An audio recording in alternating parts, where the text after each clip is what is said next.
WhatsApp guys, मैं हूं रोहित शर्मा और आप देख रहे हैं हमारा चैनल। अगर आपने हमारा चैनल सब्सक्राइब नहीं किया तो जल्दी से उसको सब्सक्राइब कर ले, बेल बटन दबा दे ताकि आप तक हमारे वीडियो पहुंचते रहें।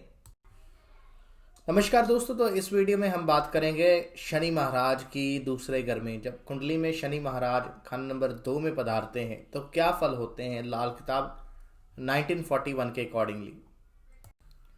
तो दोस्तों, पंडित जी ने लिखा माश सालम यानी कि साबुत माँ या माँ साबुत, पंजाबी में जो ब्लैक लेंटिल्स जिसको हम बोलते हैं, उर्द की दाल भी बोलते हैं, जो बवक्त शादी त्यौहार पकते हों।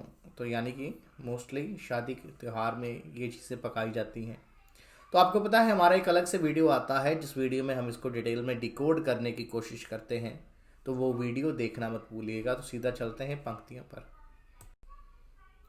पंडित जी लिखते हैं, शनि होवे जब दूजे बैठा, गुरु का हो दरबार, वक्त नसीबा अपना अच्छा, अजता वक्त मुख्तियार। तो दोस्तों, दूसरा घर तो जो कुटुंब का घर है, ये घर गुरु और शुक्र का घर है, दो महागुरुओं का घर है। पर गुरु का दरबार मोस्टली 11th हाउस को कहा गया है, जहाँ पर गुरु और शनि हैं। तो यहाँ पर जब शनि महाराज आते हैं, ये तो है तो शुक्र का घर भी है, तो इसे गुरु का दरबार क्यों कहा पंडित जी ने। दोस्तों, दूसरा घर एक तो मुख का घर है, जहाँ से हम वाणी से प्रवचन सुनाते हैं, और शनि जो है न्याय का देवता है, न्याय का कारक है, न्याय दिलाता है, और बृहस्पति का घर है। तो यहाँ पर पंडित जी ने, शनि जब 2 में बैठा तो पंडित जी ने कहा गुरु का हो दरबार। शनि के आने से ये प्योर गुरु का दरबार बन गया। एक तो पहले ही दो दो गुरु वहाँ पर मौजूद हैं, और अब शनि आ गया जो न्याय प्रिय है, न्याय का देवता है। वक्त नसीबा अपना अच्छा। अब अगर ऐसे जातक का वक्त और नसीब दोनों ही अच्छे हों, कहते हैं ना, वक्त से पहले और भाग्य से अधिक, यानी कि किस्मत से अधिक, वक्त से पहले और भाग्य से अधिक ना किसी को कुछ मिला है ना मिलेगा। तो शनि अगर 2 में बैठा हो और वक्त और नसीब दोनों ही अच्छे हों, यानी कि जातक अपनी कर्म कुंडली भी अच्छी रखे और जो बृहस्पति भी अच्छी कंडीशन में बैठा हो, खाना नंबर 9 भी अच्छी कंडीशन में हो, कुंडली में और भी अच्छे योग हो, तो यहाँ पर बैठा जो शनि महाराज होते हैं, ऐसे जातक को अच्छे फल देते हैं। और ऐसा जातक कई बार फैमिली का हेड बन जाता है और सारी फैमिली को बहुत अच्छे फैसले लेकर चलाता है। क्योंकि शनि क्या है, शनि है ही फैसला कुन है, फैसला शनि ही है। और अगर वक्त अच्छा हो तो ऐसा जातक बहुत अच्छा फैमिली का लीडर बनता है, यानी कि फैमिली का मोहरी, फैमिली का हेड बनता है। और अगर ऐसा जातक फैमिली का हेड नहीं है और फैमिली उसके फैसलों को रिस्पेक्ट नहीं देती, तो इट मीन्स कि समथिंग इज रॉन्ग, कहीं ना कहीं शनि का अच्छा प्रभाव नहीं है। आगे पंडित जी कहते हैं धर्म मंदिर का सांप ही होगा। अब बिल्कुल सही वर्ड यूज किया, दूसरा घर धर्म मंदिर है। दोस्तों, जो हमारा कुटुंब होता है, फैमिली है, वो एक धर्म मंदिर है। क्यों? जब हम किसी के साथ शादी करते हैं तो एक धर्म की पालना करते हैं, धर्म में रहकर हम अपना गृहस्थ स्टार्ट करते हैं। हमारे फैमिली के एक रूल्स एंड रेगुलेशन होती हैं, हर फैमिली की होती हैं। तो इसीलिए इसको धर्म मंदिर कहा गया है। घर एक मंदिर, कुटुंब खाना नंबर 2। तो धर्म मंदिर प्रिसाइज वर्ड है। पहले जो गुरु का दरबार लिखा है वो किस लिए लिखा है वो मैंने आपको समझा दिया है, पर खाना नंबर 2 धर्म मंदिर ही है। तो पंडित जी ने कहा धर्म मंदिर का सांप ही होगा, जाहिरा बुद्धू पर आकिल होगा, गर ना होगा, जालिम ना होगा, अदल रहम इंसाफ ही होगा। तो ऐसा जातक धर्म मंदिर का सांप होता है। यानी कि देखिए, धर्म मंदिर का सांप, जो नाग नागिन हम शंकर पे चढ़ाते हैं, कई बार उपाय बताते हैं, तो वो भी शायद इसी के साथ लिंक्ड है, क्योंकि शनि महाराज को धर्म मंदिर का सांप खाना नंबर 2 में कहकर पुकारा गया है। धर्म मंदिर का सांप ऐसा सांप जो या तो शिवलिंग पे या शेषनाग की तरह विष्णु भगवान की शरण में उनको छत्र छाया प्रदान करते हुए, तो ऐसे सांप की भी पूजा होती है, यानी कि उसको हम बुरा नहीं मानते। ऐसा जातक बुरा नहीं होगा, यानी कि दूसरों का बुरा करने वाला, बुरा सोचने वाला नहीं होगा। अगर ऐसा जातक है, गाली गलौज करने वाला है, तो इट मीन्स कि यहाँ पर शनि खराब है, ज़ाहिरा बुद्धू पराकिल होगा। ऐसा जातक दिखने में सीधा साधा ढीला ढाला सा लगता है। मोस्टली मैंने देखा है शनि जिनका 2 होता है, ऐसे जातक को सबसे ज़्यादा प्रॉब्लम आजकल के युग में आती है, गर्लफ्रेंड्स नहीं बनती। हाँ, अगर शुक्र 11 हो तो अलग बात है, फिर ऐसा जातक जो होगा वो गुड लुकिंग होगा। पर शनि 2 वाले की एक ही थॉट होती है, simplicity and honesty is the best policy. तो ये बड़े सिंपल से कपड़े पहनने वाला, सिंपल सा हेयर स्टाइल, कई बार दाढ़ी मूछ के बाल घने होते हैं और कई बार थोड़ा सा फैटी भी होता है। दिखने में बेवकूफ़ लगेगा पर बहुत समझदार इंसान होता है। गर ना होगा जालिम ना होगा, ऐसा इंसान जालिम नहीं होता, यानी कि किसी के साथ जुल्म नहीं करने वाला होता, नाजायज़ किसी का हक मारने वाला नहीं होता। अगर है तो शनि खराब है, अदल रहम इंसाफ ही होगा, यानी कि ऐसा जातक जो होगा बहुत ही इंसाफ प्रिय होगा, किसी के साथ गलत नहीं करेगा और बहुत अच्छे फैसले लेने वाला होगा अपने कुटुंब के लिए, अपने परिवार के लिए। आगे लिखा गया है खुद कभी ना दुखिया होगा, यानी कि ये खुद कभी दुखी ना होगा पर इसके परिवार में कोई और मेंबर दुखी हो सकता है। मोस्टली देखा गया है कि ससुराल दुखी रहता है, पर ऐसा भी नहीं देखा। शनि 2 में ऐसा जातक किसी न किसी तरह से अपनी कर्म कुंडली को खराब कर लेता है और जिसका खामियाजा इसको भुगतना ही पड़ता है।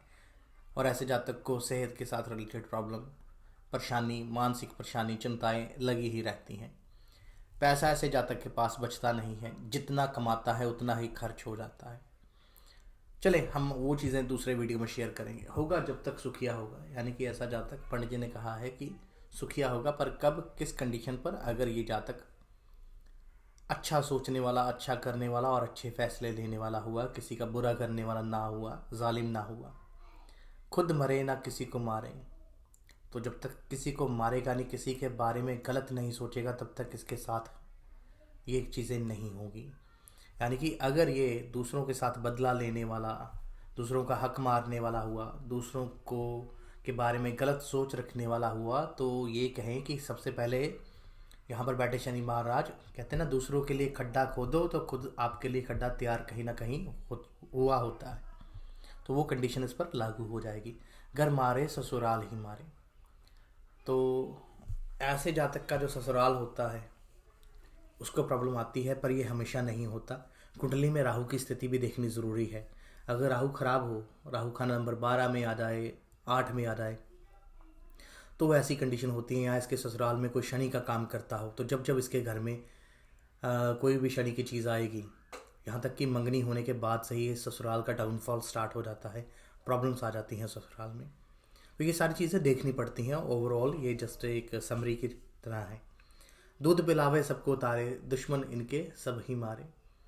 यानी कि ऐसा जातक को सबको अच्छा, सबके लिए अच्छा सोचना चाहिए, अच्छा करना चाहिए। सांपों को भी दूध पिलाना चाहिए, यानी कि ये नहीं कि सांपों को दूध पिलाए, यानी कि दुश्मनों के साथ भी अच्छा बिहेव करे। दूध क्या है? अच्छा एक चंद्र की चीज़ है। इमोशनली अच्छा सोचे, गलत मंगल बद ना करे, गलत भावनाएं ना रखे। तो सबको दूध पिलाने का मतलब यही है कि सबके साथ अच्छा करे, उनके हित में करे, किसी का बुरा ना चाहे, ना करे, तो ऑटोमेटिकली इसके जो शत्रु होंगे वो ख़त्म होते चले जाएंगे। आगे पंडित जी कहते हैं बृहस्पति और शनिश्चर दोनों का असर बराबर होगा, यानी कि दोनों का जो असर होगा वो सिमिलर ही नज़र आएगा। कुंडली में अगर गुरु बहुत उम्दा है, शनिश्चर खराब बैठा है, तो मजमुआ हर दो हालत का जवाब होगा। मजमुआ मीन्स कि कलेक्टिवली, जो यानी कि सपोज करें कि बृहस्पति के पास, गुरु के पास 70 रुपये हैं और शनि के पास -30 रुपये हैं, तो दोनों का कलेक्टिवली कितना हो गया 50%, तो दोनों ही ग्रह अब 50% कंडीशन पर हो जाएंगे कुछ इस हिसाब से कि मजमुआ मीन्स को कलेक्टिवली, तो सॉर्ट ऑफ दोनों का मिला जुला असर होगा, एक्यूमुलेटिंग वेल्थ जिसको हम बोलते हैं, या मजमुआ यही होता है कि कलेक्टिवली बेसिकली। तो खुदा परस्त होगा तभी होगा अगर शनि अच्छा है। तो खुदा परस्त मीन्स कि रब पे भरोसा करने वाला, रब पे विश्वास करने वाला, रब की रज़ा में रहने वाला, हस्ब हैसियत गुजरान होती रहे। हस्ब हैसियत मीन्स कि आपका रैंक सोसाइटी में, आपकी औकात या क्या स्ट्रक्चर है, लोग किस तरह आपको सोचते हैं, आपके परिवार को क्या इम्पोर्टेंस देते हैं। हस्ब मीन्स नस्ल या लीनियज या आपके फोर फादर्स का जो किया काम। तो यानी कि जैसा इसके पूर्वजों का आदर सम्मान होगा, क्योंकि शनि क्या है, शनि एकदम से चेंज नहीं मांगता। शनि बहुत स्लो प्लैनेट है, स्लो चलने वाला। तो जो लीनियज होगी यानी कि जो इसके बाप दादा की जो हैसियत होगी उसी प्रकार की ऐसी हैसियत होगी, या थोड़ी सी उससे बढ़कर होगी, कुछ ज़्यादा फर्क नहीं होगा, या डाउन हो सकती है। पर अगर बहुत ज़्यादा कहे कि यानी कि इसके फादर जो थे वो लो क्लास फैमिली से थे और शनि दो वाला एकदम से हायर मिडिल क्लास फैमिली या रिच हो गया, तो ये चीज़ें पंडित जी ने कहा है मुमकिन नहीं है। तो जिस तरह मोस्टली क्या होता है कि जिस कामकाज में इसके बाप दादा होते हैं ये वही कामकाज में या उतनी ही स्टेबिलिटी का मालिक होता है। आगे पंडित जी कहते हैं बुरी भैंस मुबारक मगर दो रंगी, स्याह या अकेली स्याह गैर मुबारक होगी। दो रंगी भैंस तो मैंने देखी नहीं टू बी ऑनेस्ट। तो स्याह या अकेली स्याह काली भैंस, गई भैंस पानी में, तो ये बड़ा प्यारा डायलॉग है, गई भैंस पानी में। तो भूरी भैंस पंडित जी ने क्यों कहा, ब्राउन कलर की। अब पंडित जी कहते हैं स्याह या अकेली स्याह गैर मुबारक होगी, यानी कि पूरी, आजकल तो भैंस वैसे रखता ही नहीं कोई। तो भैंस का क्या काम होता था कि दूध देती थी, और ये किसकी आशियाँ हैं हमें पता भी है कहाँ यूज़ हुई हैं। और भूरी का ब्राउन कलर क्या है, बुध शुक्र का मशनूई पार्ट है। तो अब भूरी भैंस पंडित जी ने कहा कि यहाँ पे मुबारक, पर यहाँ पर काली भैंस जो होगी वो गैर मुबारक होगी। तो हो सकता है कि ऐसे जातक को आज के युग में अगर देखें, भैंस का डेरिवेटिव क्या है कि काली गाड़ी नहीं रखनी चाहिए, यही मैं कह सकता हूँ। कि अब अगर मैं किसी को कहूँ कि आज के युग में कोई मोस्टली दिल्ली, बॉम्बे, पंजाब में या ऑस्ट्रेलिया, कनाडा में, अगर उसको मैं आज के युग में कहूँ कि भाई तूने बुरी भैंस रखनी है, काली नहीं रखनी, तो कोई लॉजिक मेरे को समझ में नहीं आएगा, क्योंकि भैंस तो आजकल कोई रखता ही नहीं। तो भैंस का यहाँ पर डेरिवेटिव ये हो सकता है कि काले कपड़े, काले रंग की चीज़ों से, प्योर काले रंग की चीज़ों को अवॉइड करें। तो ये चीज़ हम सोच सकते हैं यहाँ पर। काली गाड़ी, प्योर काली गाड़ी नहीं रहनी, दो रंगी गाड़ी नहीं रहनी, दो रंगी गाड़ी होती भी नहीं वैसे। तो ये चीज़ें यहाँ पर सामने आती हैं जो मेरी समझ में आती हैं दोस्तों। कर भला हो भला अंत भले का भला। दोस्तों अगर आपको हमारा वीडियो अच्छा लगा, लाइक कमेंट शेयर करना ना भूलिएगा। Thank you guys, thank you so much.